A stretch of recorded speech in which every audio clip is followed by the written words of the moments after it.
नमस्कार दर्शक बंधु तृप्ति एंड इसी डेली लाइफ को आपण मानकु स्वागत जनाउची।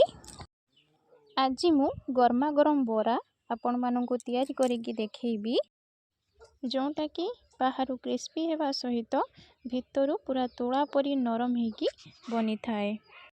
घरे केमती पूरा परफेक्ट बोरा बनै पारिबे सेति पई ए वीडियोटी को फास्ट रु लास्ट जाए देखंतु।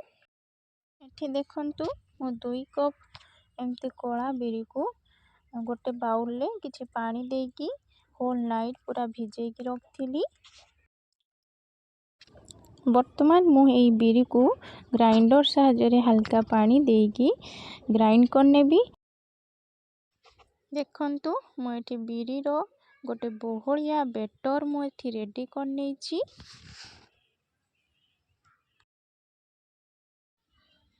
आवश्यक सामग्री रे मु एठी किछि भुसुंगा पत्र नेछि, 2टा पियाज को चॉप करनेछि, आउ किछि कंचा लंका को एमती छोटो छोटो साइज रे चॉप करनेछि।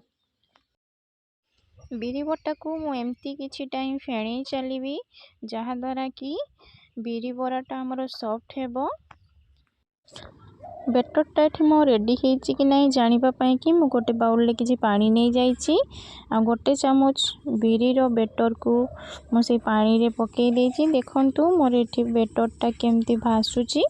मोर एठी बिरी रो बेटरटा पूरा पूरी रेडी हे जाइछि।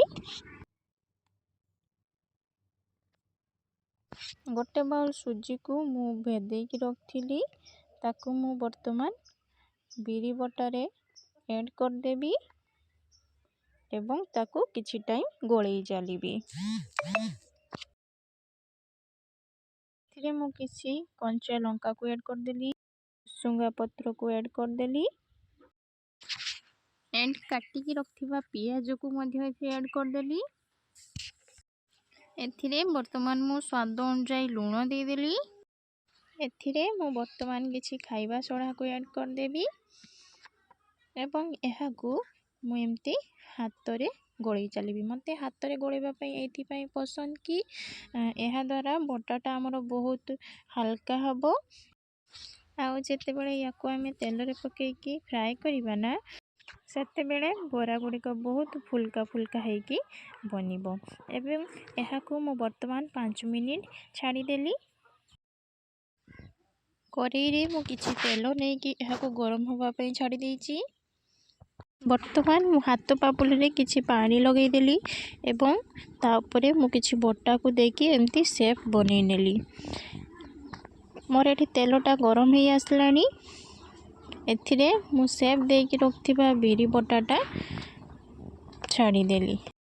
एही परि भाबरे बाकी तक बिरी बटा गुडी को मु शेप देकी तेल रे फ्राई करनेबी।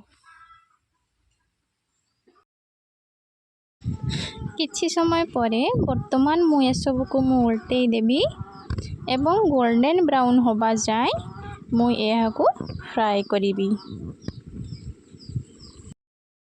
देखि बारथुवे एठी बोराटा केते फुलका फुलका कि बनिछि। एही उपाय रे जदी बोराटा तयारी करिवे ना, ताले ऊपरु क्रिस्पी भितरु नरम होई कि बनिबो। एठी देखंतु मोर बोराटा पूरा पूरी गोल्डन ब्राउन कलर हे आसलानी। याकू आपण माने सांबर चटनी आपण जोंथरे चाहिए भी खाई पारिबे। वर्तमान देखंतु मु याकू गोटे प्लेट को छांकी नेबी।